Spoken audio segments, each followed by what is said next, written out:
Into DCX. তাহলে এর expression দেখবে আমরা এরকম করে এসেছি, এম বাই টু পাই কে টি তার রুট, আর ছোট হাতের বি এর মান দেখো আমরা এম বাই টু কে টি দেখো করে এসেছি। তাহলে এই দুটো মানকে এখানে বসিয়ে দাও, বসালেই দেখো আমরা ফাইনাল এক্সপ্রেশন পেয়ে যাব, dnCx ইকুয়াল টু, তাহলে n এখানে দেখো m by two pi K T whole to the power half into e to the power minus দেখো m, এখানে m cx তার square by two K T, এখানে দেখো একটা dcx আছে। তাহলে এটাই হয়ে গেল দেখো আমরা এই যে ম্যাক্সওয়েলের স্পিড ডিস্ট্রিবিউশন ইকুয়েশন ওয়ান ডাইমেনশনের জন্য। এটা ম্যাক্সওয়েল স্পিড ডিস্ট্রিবিউশন ইকুয়েশন,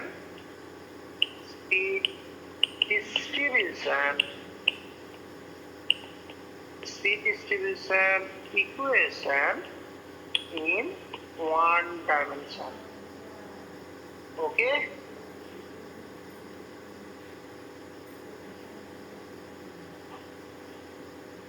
তাহলে ডিসিএক্স দিয়ে ভাগ করলে আমরা ইউনিট রেঞ্জের জন্য কত বলতে পারবো?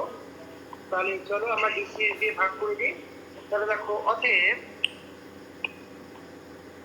অতএব dnCx বাই dcx করলে দেখো আমরা কত পাচ্ছি, যে পুরোটা n into m by two pi K T whole to the power half into e to the power minus mcx square by two K T. তাহলে এটা দেখো পেলাম। এইটা অ্যাকচুয়ালি কি, এইটা ইন্ডিকেট করছে number of molecules having only x component of velocity per unit range of velocity of surrounding দেখো cx এ। তাহলে number of molecule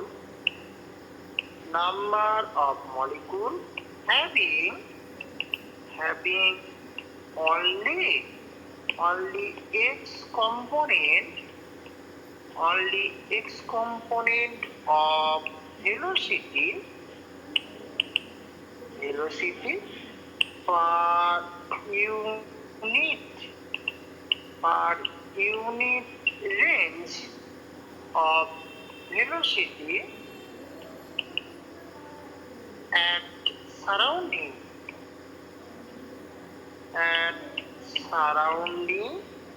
surrounding velocity cx। cx এর সারাউন্ডিংস এ একক রেঞ্জে শুধুমাত্র এক্স কম্পোনেন্ট অফ ভেলোসিটি আছে, সেরকম মলিকুল সংখ্যা দেখো আমরা এই সমীকরণ থেকে দেখো পেলাম। ওকে,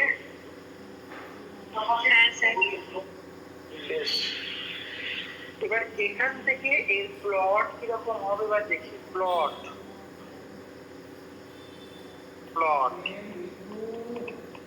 আমরা কি প্লট করব, আমরা এই সমীকরণটা থেকে ভেলোসিটির সাথে কিভাবে এই ইউনিট রেঞ্জে মলিকুলের সংখ্যা চেঞ্জ হয় সেইটা আমরা প্লট করতে চলেছি। মানে কি, আমরা এইটার সঙ্গে এই গোটাটার সঙ্গে cx এ প্লট করব। ঠিক আছে, দেখা যাক প্লটটা কিরকম হয়। দেখো এখানে আমি একটু দেখাই যে 1 নম্বর হয়ে cx, এখানে cx এর রেঞ্জ কত বলতে পারবে? cx এর রেঞ্জ কত? দেখো cx কিন্তু একটা মাত্র অক্ষর, তাই cx এ দেখো একটা x অক্ষের limit minus infinity to plus infinity, তাই cx এর মান দেখো প্লাস ইনফিনিটি থেকে মাইনাস ইনফিনিটি পর্যন্ত হবে, নট 0 টু ইনফিনিটি। এটাই 2D 3D ক্ষেত্রে 1D থেকে একটু দেখো পার্থক্য আছে। হ্যাঁ, তাহলে যখন দেখো cx এর মান আমি 0 বসাবো, তখন দেখো dnCx বাই dcx এর মান দেখো আমরা এই যে n, এটা m by into pi Katie whole to the power half into e to the power দেখো 0 মানে 1 হয়ে গেল। শুধুমাত্র আমরা n into m by 2 pi Katie whole to the power half পাচ্ছি। তাহলে এটা দেখো cx এর মান, তাই তো?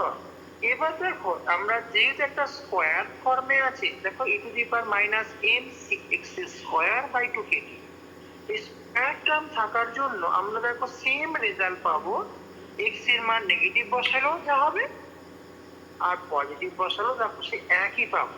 তার মানে এখানে বলতে পারি যে ডিউ টু দ্য প্রেজেন্স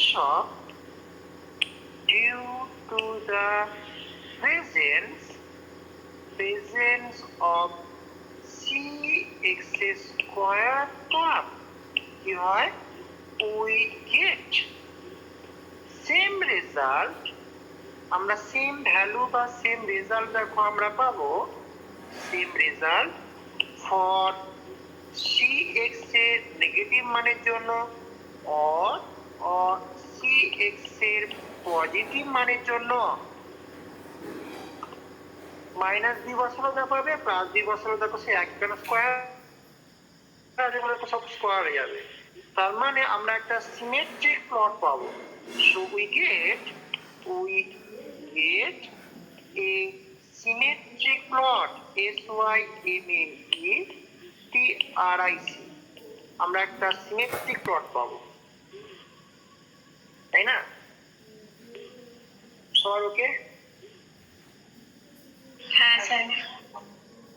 এবার এরকম হতে হতে দেখো যদি আমরা এক্সট্রিম লিমিটে যাই, মানে cx এর মান যদি মাইনাস ইনফিনিটি বা cx এর মান প্লাস ইনফিনিটি হয়, তখন দেখো এই মাইনাস টার্মটা থাকার জন্য মাইনাস থাকার জন্য কি হবে, এর মানটা 0 হবে। যে when cx equal to minus infinity or cx যদি প্লাস ইনফিনিটি হয়, তখন দেখো dn cx by dcx এর মান 0 ডিউ টু দ্য presence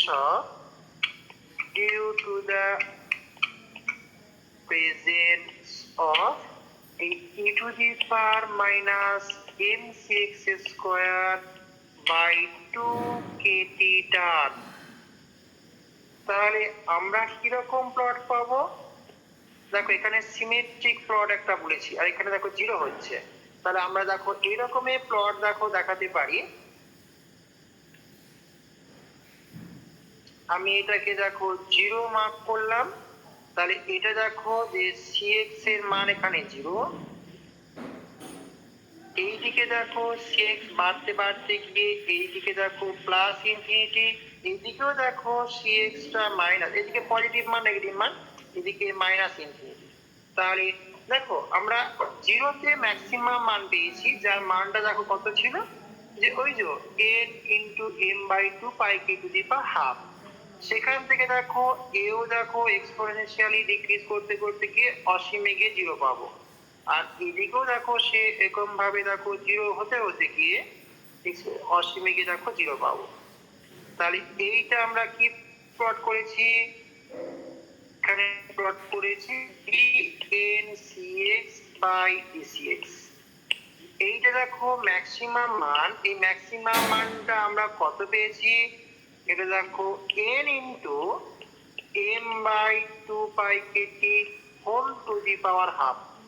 এই যে দেখো প্লটটা আমরা পেলাম, বাঁ দিকটা ডান দিকে দেখো দর্পণ প্রতিবিম্ব মানে মিরর ইমেজ, এইরকমই প্লটগুলোকে আমরা কি বলবো, সিমেট্রিক প্লট। তাহলে এই যে হাফটা আমি এখানে এরকম ভাবে দেখাই, যে এই হাফটা দেখো বাঁ দিকের হাফে দেখো প্রতিবিম্ব আমরা পাচ্ছি, সিমেট্রিক প্লট, এই জন্য দেখো আমি বললাম। তাহলে 2D 3D থেকে 1D দেখো পার্থক্য দেখো পেলাম। তাহলে এইদিকে দেখো নেগেটিভ মান, এইদিকে দেখো পজিটিভ মান। এই রকমের যে যখন আমরা প্লট পাই, এই রকমের ডিস্ট্রিবিউশন কার্ভগুলোকে নর্মাল ডিস্ট্রিবিউশন কার্ভ বা গসিয়ান ডিস্ট্রিবিউশন কার্ভ বলে। বুঝতে পারছো কি বললাম, যে this type of distribution curve, this type of distribution, this type of distribution curve is called a normal distribution. Normal distribution curve, or এটাকে Gaussian, Gaussian, Gaussian distribution curve বলে। Gaussian distribution curve। তাহলে normal distribution curve বা Gaussian distribution curve ভীষণ, হ্যাঁ, মানে এই টার্মগুলো খুব important তোমাদের এমসিকিউ বা কম্পিটিটিভ পরীক্ষার জন্য।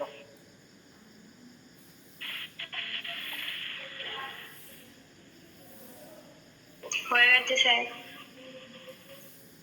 বেশ, নেক্সট আসছি। এবার দেখো আমরা যেহেতু ইকুয়েশন পেয়ে গেছি, এবার সেখান থেকে বিভিন্ন রকম যে ভেলোসিটি গুলো হয়, মোস্ট প্রবাবল, আরএমএস, এভারেজ, বা সেখান থেকে বা করসপন্ডিং এনার্জি ডিস্ট্রিবিউশন ইকুয়েশন কি হবে সেগুলো অ্যাটাক করে আসবো। প্রথমেই এসো মোস্ট প্রবাবল ভেলোসিটি কত। মোস্ট প্রবাবল ভেলোসিটি প্রথমেই এসো, এবার আসছি মোস্ট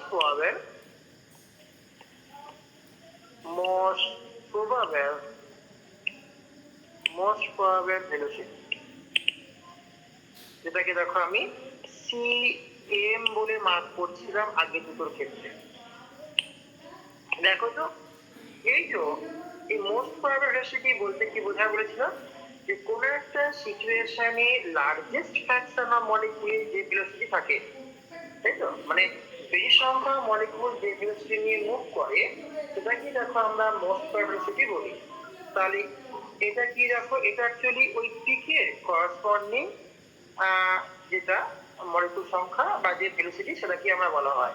তাহলে এটা হচ্ছে কি, এটা হচ্ছে the largest, the velocity of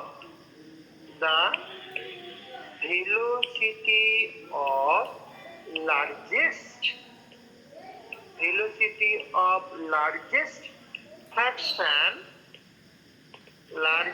fraction of molecule possess, সেটাকে দেখো আমরা মোস্ট প্রবাবল ভেলোসিটি বলে থাকি, তাই তো।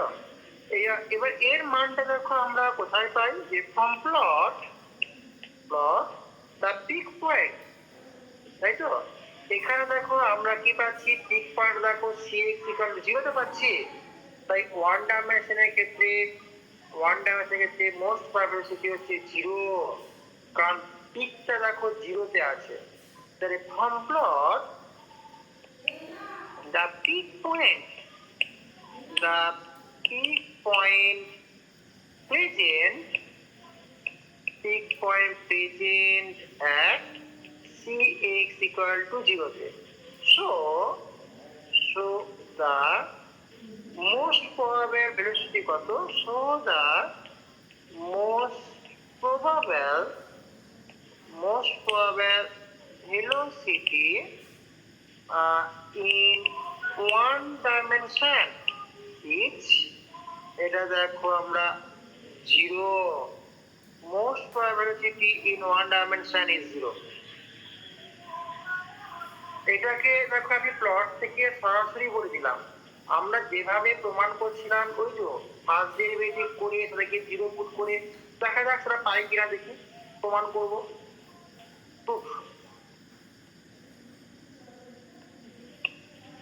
হয় কিনা দেখি।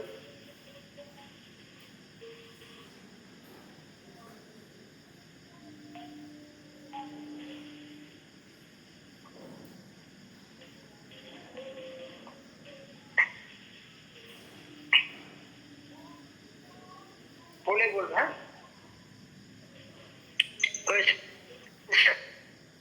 আচ্ছা, দেখি কি হয়। দেখো আমরা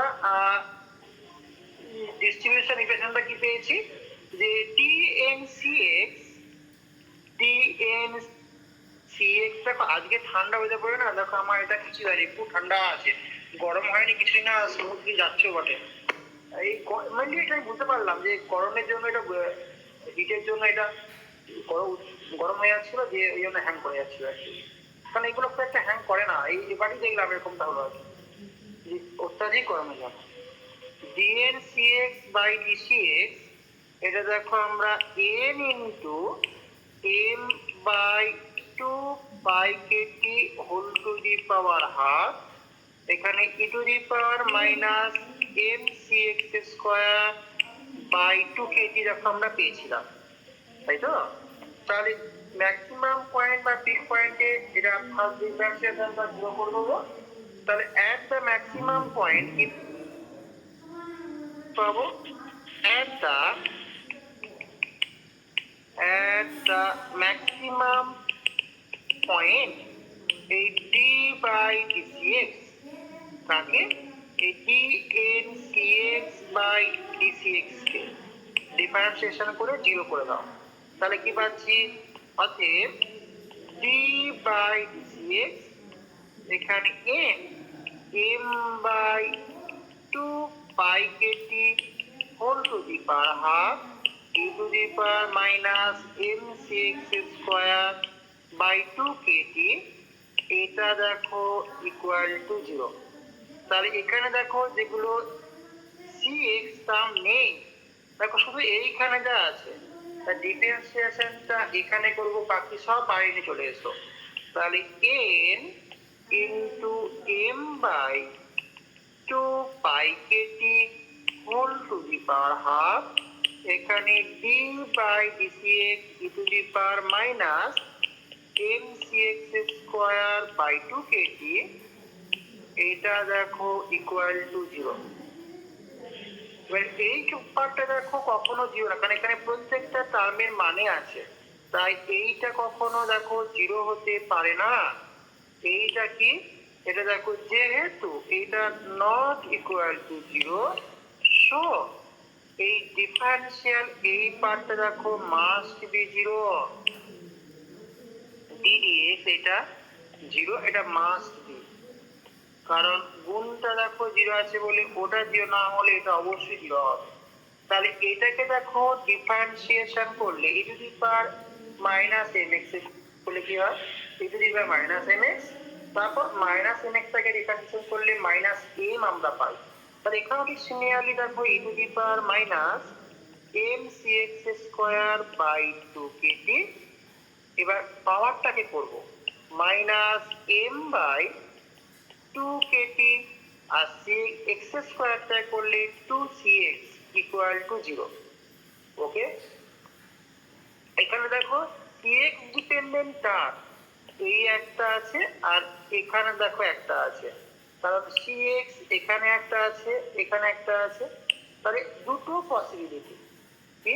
যে টু পসিবিলিটিস আর টু পসিবিলিটিস টু পসিবিলিটিস আর কি কি? এক নম্বর হচ্ছে দেখো এটা বলতে পারি, এক নম্বর if e to the power minus m c x square by 2 কি ইকুয়াল টু জিরো। এটা দেখো জিরো হলে কি হবে? এটা দেখো আমরা ই টু দি পাওয়ার মাইনাস কি থেকে জিরো বলতে পারি। তাহলে কম্পেয়ার করলে দেখো আমরা or m c x square by 2 kt সমান ইনফিনিটি। তাহলে দেখো অতএব সি এক্স এর মানও দেখো ইনফিনিটি। এটা দেখো আমরা গ্রাফ থেকে ইনফাইনাইটের ঠিক পজিশন পাচ্ছি না, তাই এটা সম্ভব নয়। এটা নট অবটেন, এটা নট অবটেন ফ্রম প্লট, তাই এটা নট পসিবল। অতএব এই সম্ভাবনাটা হলো না। তাহলে অতি অবশ্যই অপরটা হবে। 2 নম্বর দেখো if CX equal to zero, তাহলে দেখো কোনটাই হতে পারে। তাহলে এইটা কিন্তু পসিবল, কারণ এটা দেখো আমরা প্লট থেকে পাচ্ছি যে এইটা দেখো পসিবল, যেহেতু it is also obtained from plot. It is Cx equal to 0 দিয়ে দেখো পিক পয়েন্টটা থাকছে। It is also obtained from plot. তাই দেখো আমরা মোস্ট প্রবাবিলিটি ওয়ান ডাইমেনশনের ক্ষেত্রে আমরা 0 পাচ্ছি। So the most probable velocity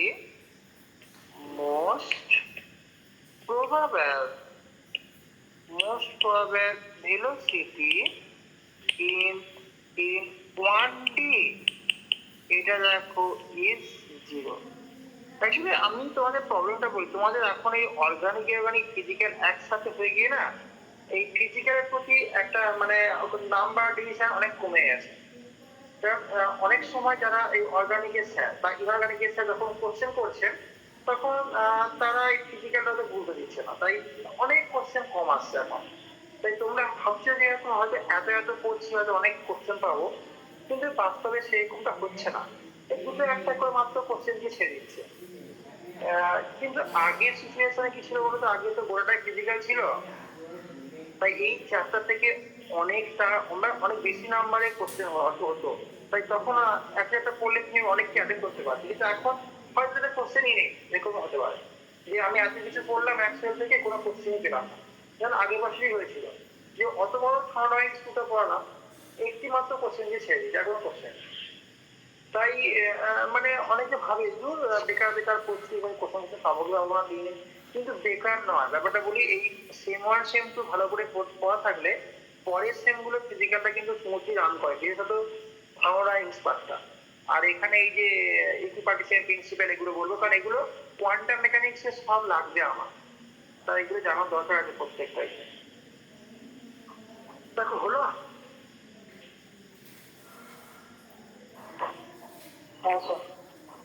বেশ, তাহলে আমরা মোস্ট প্রবাবিলিটি পেলাম। এবার এসে অ্যাভারেজ করবো, আরএমএস করবো।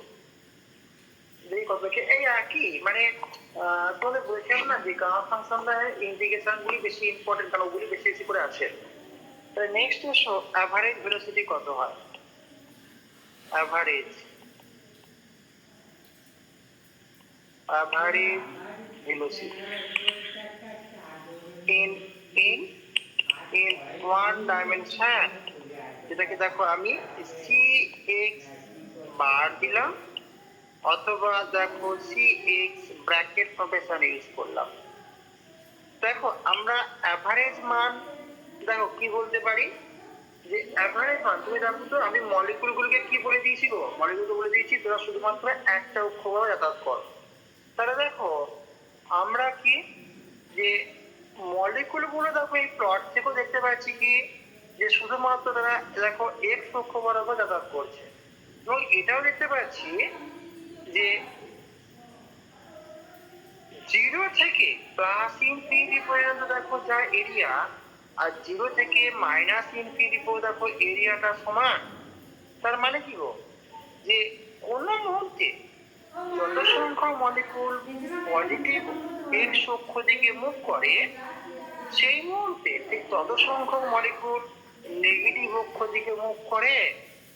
এই জন্য অ্যাভারেজ ভেলোসিটি করলে আমরা মানটা 0 পাবো, মানে cx বার করলে আমরা 0 পাবো। এটাই প্রশ্ন কি ওয়ান ডাইমেনশনের ক্ষেত্রে অ্যাভারেজ ভেলোসিটির মানটা 0 হয় কেন? কারণ ভেলোসিটি একটা ভেক্টর কোয়ান্টিটি, এর ম্যাগনিটিউড এবং ডিরেকশন দুটোই আমাদের কনসিডার করতে হবে। তাহলে যদি আমি ডিরেকশনটা কনসিডার করি, প্লট থেকে দেখা যাচ্ছে কি যে 0 থেকে প্লাস ইনফিনিটি পর্যন্ত গ্রাফিক্যাল এরিয়া যা, 0 থেকে মাইনাস ইনফিনিটি পর্যন্ত গ্রাফিক্যাল এরিয়াটা same. That means number of molecules moving towards positive axis is exactly equal to number of molecules moving towards negative x-axis. So, যখন আমি সাম আপ করবো, যোগ করবো, পজিটিভটা নেগেটিভটাকে ক্যান্সেল আউট করে দেবে, করে দেখো আমরা 0 পাই রেজাল্ট। তাহলে এখানে দেখো আমি এরকম বলতে পারি অ্যাভারেজ ভেলোসিটির মানটা কত, যে ফ্রম প্লট আমরা দেখতে পাচ্ছি যে from plot we see that number of molecules, molecule moving along বা moving towards along plus x Axis বা পজিটিভ লিখি এখানে পজিটিভ এক্স অ্যাক্সিস, এটা ইজ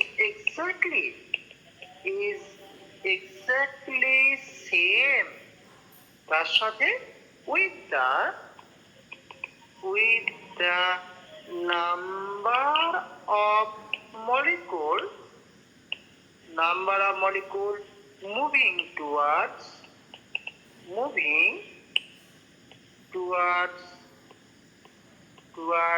negative x axis. তাই দেখো অ্যাভারেজ করলে আমরা এই নেগেটিভটা পজিটিভের সঙ্গে ক্যান্সেল আউট হয়ে যায়, তাই দেখো আমরা মানটা 0 পাই।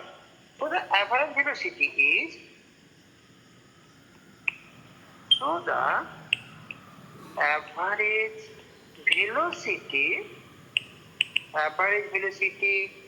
is 0. অতএব cx বার করলে আমরা 0 পাবো। এটা দেখি অঙ্ক করে দেখি কি হয়।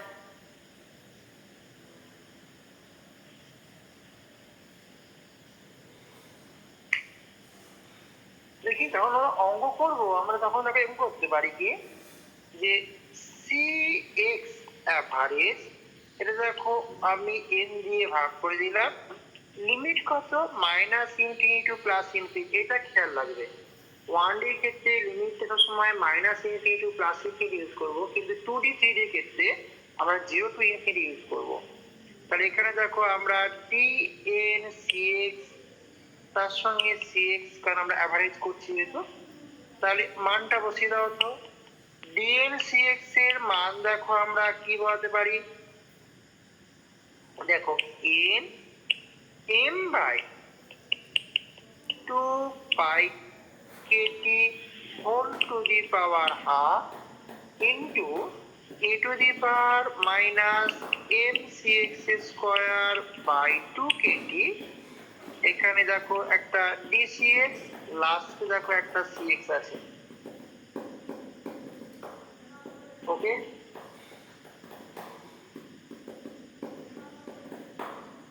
তাহলে এখানে দেখো তো n ক্যান্সেল আউট হলো, এই পার্টটাকে আমি ইন্টিগ্রেশনের বাইরে নিলাম, m/2 pi kt whole to the power half, এখানে দেখো -minus infinity to +plus infinity e to the power minus mcx square by 2 kt, এখানে দেখো একটা cx আর একটা dcx আছে।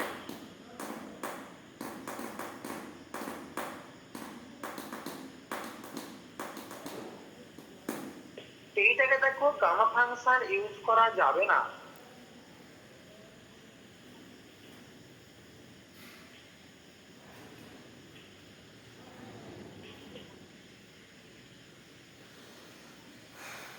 এইটা দেখো অ্যাকচুয়ালি এইটা, এই যে আমি এই গোটা পার্টটা এইটা যখন আমি ইন্টিগ্রেশন করব না, এখানে দেখো এইটার কিছু নেই, মানে পাওয়ার দেখো 1 মানে একটা অড ফাংশন। এই অড ফাংশনের ইন্টিগ্রেশন এই -ইনফিনিটি টু +ইনফিনিটি করলে এই মানটা সব সময় 0 আসে। কি এটা আমরা ইন্টিগ্রেশনে না করে ডিরেক্টলি বলে দিচ্ছি এরকম যে it is an odd function,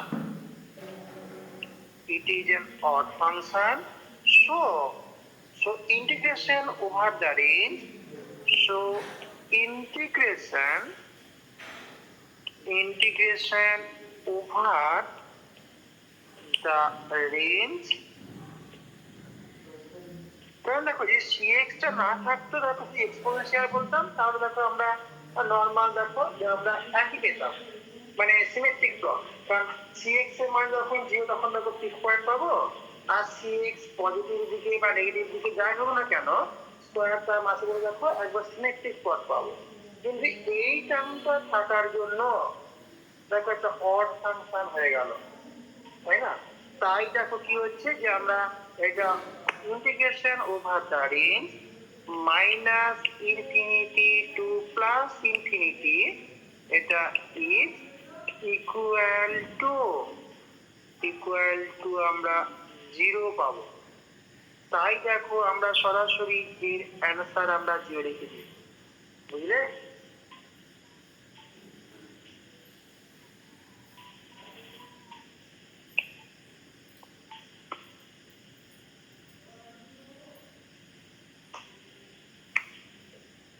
হ্যাঁ স্যার।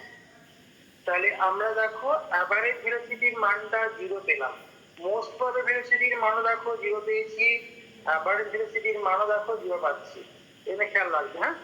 নেক্সট এসো আমরা আরএমএস ভেলোসিটি কত হয় দেখি। Next RMS velocity, RMS velocity in one dimension। এটাকে দেখো আমরা সি স্কোয়ারের অ্যাভারেজ তার রুট, বা আমরা সি ম্যাক্সিমাম নয়, এটাকে সি এক্স স্কোয়ার বলবো, হ্যাঁ?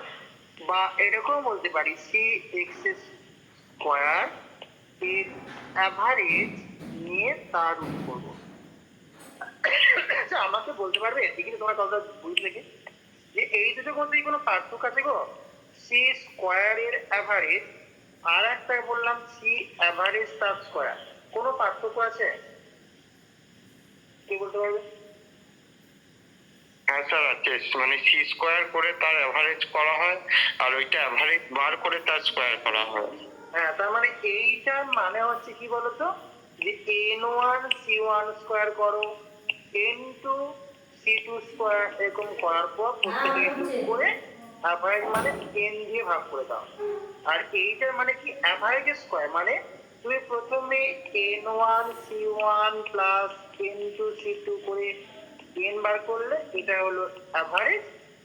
তাহলে আমরা দেখো সি অ্যাভারেজ তার স্কোয়ার মানে এই যে গোটাটা n1 c1 plus n2 c2 plus dot dot dot by n, এই গোটাটাকে এরকম স্কোয়ার করলে পাবো।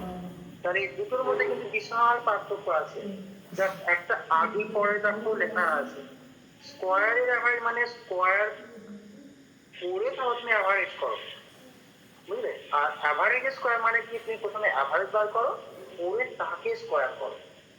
সবার ওকে? এরকম কোশ্চেন গুলো মাঝে মাঝে পরীক্ষায় আমার ঠকানো কোশ্চেন পরীক্ষায় দেয়। আমি আসছি, আমি যদি সম্ভব হয় করবো, বুঝলি গো?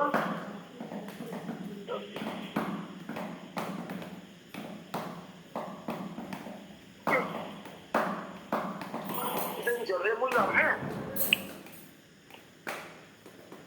দেখি কি পাই। এই আরএমএস একটু বড় লেন্থ। দেখো আমরা আরএমএস এর এক্সপ্রেশন কি লিখতে পারি। আমি প্রথমে দেখো রুটটাকে বাদ দিয়ে তার মানটা বাড়াবার চেষ্টা করি, মানে কি আমি প্রথমে এই সি এক্স এর স্কোয়ারের অ্যাভারেজ কত বার করছি, কি করে পাবো? এন দিয়ে ভাগ করে দিলাম, লিমিট দেখো minus infinity to plus infinity, এই ডি এন সি এক্স এর সাথে সি এক্স এর স্কোয়ার গুণ করে দিলাম, করে দিয়ে দেখো সাম আপ করছি মানে কি ইন্টিগ্রেশন করে দিচ্ছি। তাহলে এখানে দেখো তুমি প্রত্যেকটা মানকে লিখে দাও, 1/n minus infinity to plus infinity limit.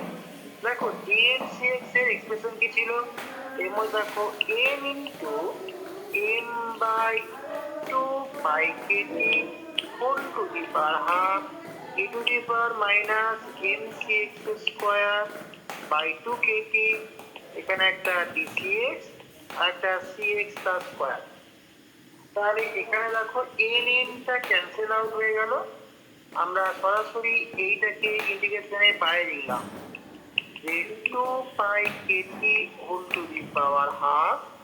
এখানে দেখো আমরা minus infinity to plus infinity e to the power minus mcx square by 2 Katie, এটা দেখো cx তার স্কোয়ার dcx। এইটা দেখো সুবিধা কি হয়েছে, এটা দেখো একটা ইভেন ফাংশন, কারণ দেখো এখানে স্কয়ার টার্ম দেখো আছে। ইভেন ফাংশন যখন হবে, আগের দিন বলেছিলাম ইভেন ফাংশনের ক্ষেত্রে আমরা minus infinity to plus infinity এই রেঞ্জটাকে রিপ্লেস করে 2 ইন্টু 0 ইনফিনিটি বলতে পারি। তাহলে এটা কি, এটা হচ্ছে একটা ইভেন ফাংশন, এটা ইভেন ফাংশন।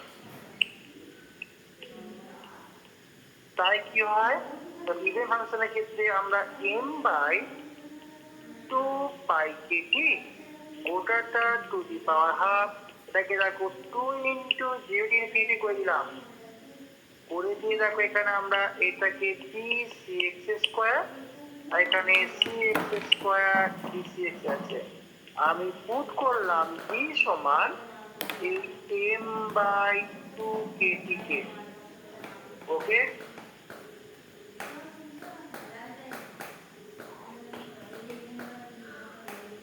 তুমি বলবে হয়েছে স্যার। এবার গামা ফাংশন ফর্মে লিখে বলে আমি এখানে লিখ cx স্কয়ার সমান j, তাহলে 2cx dcx সমান dj, তাহলে dcx কে রিপ্লেস করে আমি dz বাই 2 রুট z বলতে পারি। তাহলে এখানে দেখো m by 2 pi Katie whole to the power half, তাই না?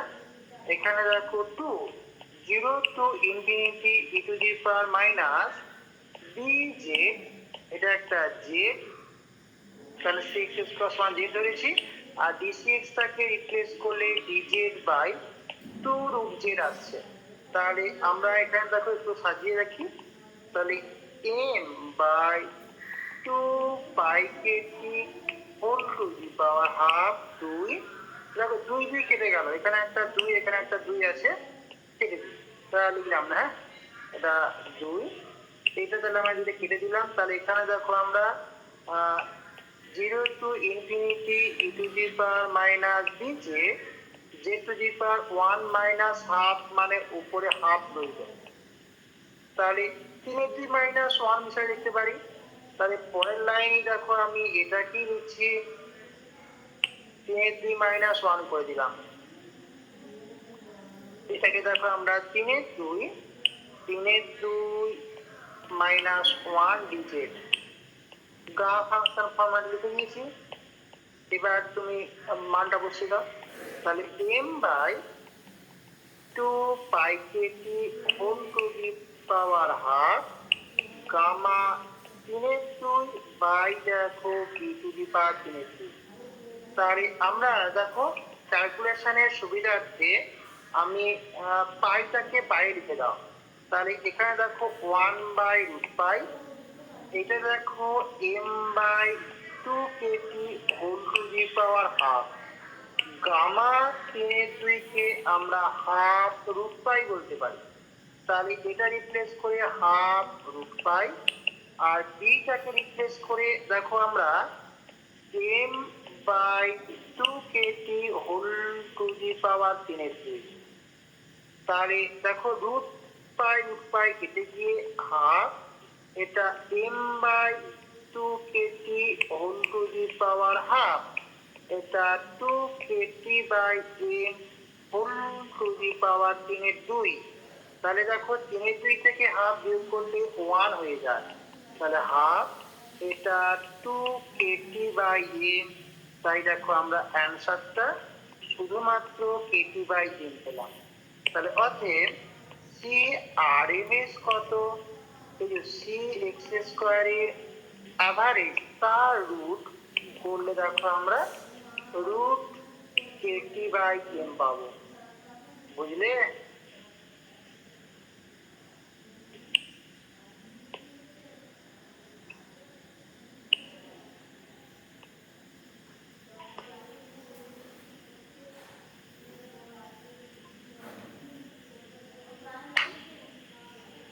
হয়েছে স্যার।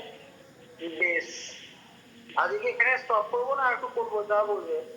দেখো ম্যাক্সওয়েলের যে ডিস্ট্রিবিউশন ইকুয়েশন, সেখানে দেখো কি যে মাসের উপর দেখো ডিপেন্ডেন্ট, মানে মাস যদি ভ্যারি করি ডিস্ট্রিবিউশন প্লটটাও দেখো চেঞ্জ হয়ে যাবে। তো আমার নেক্সট কাজ হচ্ছে টেম্পারেচার ফিক্স রেখে, দেখো টেম্পারেচার দেখো একটা টার্ম আছে, মানে আমি মাস ফিক্স রেখে টেম্পারেচার ভ্যারি করলে দেখো ডিস্ট্রিবিউশন প্লটে চেঞ্জ হবে, আবার টেম্পারেচার ফিক্স রেখেও দেখো মাস যদি চেঞ্জ করি তাহলেও দেখো ডিস্ট্রিবিউশন প্লটে চেঞ্জ হবে। মানে যেটা আমরা 3D ক্ষেত্রে দেখে এসেছি, তিনটে জিনিস দেখো নোট করেছিলাম। একটা হচ্ছে পিক হাইটটা বাড়ছে না কমছে, পিকের পজিশন ডান দিকে না বাম দিকে সরছে, আর একটা কি FWHF এর মানটা বাড়ছে না কমছে। এখানেও ঠিক সিমিলারলি আমরা দুটো রকম করবো, একটা টেম্পারেচার ফিক্স দেখে মাস ভ্যারি করবো, আর একটা মাস ফিক্স দেখে টেম্পারেচার ভ্যারি করবো, তাহলে ডিস্ট্রিবিউশন প্লটে কি চেঞ্জ হয় সেগুলো আমরা দেখবো। এটা কি আজকে করবো না পরের দিন করবো, যা বলবে থাকবে। করান স্যার। বাকিরা কি বলছে করবো? আমি স্টপ করে দিন। আজকে করবো, স্যার কালকে হবে, কাল পরের দিন করাবেন। আজকে পরের দিন পরের দিন বলতে সেই সোমবার। এই বাকিরা কি বলছো? আচ্ছা পরের দিন করাবেন। পরের দিন করবো। বেশ, বাকি পড়া কেমন গিয়েছে অর্গানিক মেমোরি শুভদীপ? হ্যাঁ স্যার চলছে, 50% মতো হয়ে আছে মোটামুটি, ওটা 50% যায়। আমার এই চ্যাপ্টারটা বেশ ঠিক আছে। আমার এই চ্যাপ্টারটা বাকি রইলো এই 1D পর, এবার ইকুইপার্টিশন প্রিন্সিপাল আর স্পেসিফিক কি কিভাবে নির্ণয় করতে হয় সেটা। আর খুব বেশি হলে 1-1.5টা ক্লাস হয়তো লাগবে এইটা। তারপর আমি তোমাদের থর্মোডাইনামিক্সের সেকেন্ড ল যেটা আছে সেইটা বলবো আর কি। সেটাও ধরো গোটা 7-8 ক্লাস লাগবে।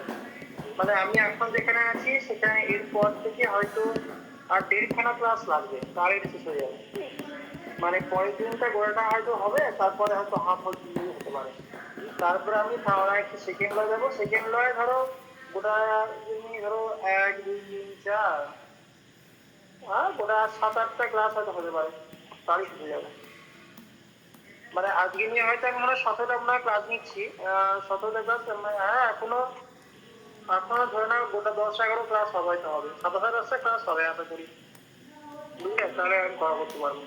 এবার আমি দেখো তোমাদের সিনিয়রদের পরীক্ষা ডেট দিয়েছে 6 নম্বর সেমে, জুনের 24 থেকে। তারপরে 4th সেম হবে, তারপর তোমাদের আগে। তোমাদের ধরে নাও সেই আগস্ট মাস পুরো, তার আগে হয়তো হবে না। আমার কভার হয়ে যাবে, কারণ আর ধরো গোটা 8-10 ক্লাস নিলে আমি কভার করতে পারবো। 8-10 ক্লাস মানে যদি দুটো করে নিই তাহলে আর 1-1.5 মাসের মধ্যে কভার হয়ে যাবে। মানে এটা মে তো শেষ হলো, জুলাই মাঝামাঝি তো শেষ করবো বলো। তারপরে তখন থাক আস্তে আস্তে হোক, কারণ জুলাই মাঝামাঝি তখন তোমাদের পরীক্ষা হবে না। তারপরে হয়তো প্রথমে ঠিক আছে, তুমি থাক অল্প অল্প থাক। স্যার একটা টেন্টেটিভ ডেট দিয়েছে। টেন্টেটিভ ডেট দিয়েছে? হ্যাঁ ওই আগস্টের ফার্স্ট উইকে। তোমাদের টেন্টেটিভ দিয়ে আমাকে মেসেজটা পাঠাবে তো, দেখবে আচ্ছা একটু। হ্যাঁ স্যার ঠিক আছে। শুধু তোমাদের আছে নাকি 4th সেমেরও আছে? হ্যাঁ 4th সেম 6th সেম আর আমাদের সেকেন্ড সেম। পাঠিয়ে আমি একটু দেখবো। হ্যাঁ হ্যাঁ স্যার। আচ্ছা ঠিক আছে, চলো আজ এই থাক, চলো উঠি, চলো।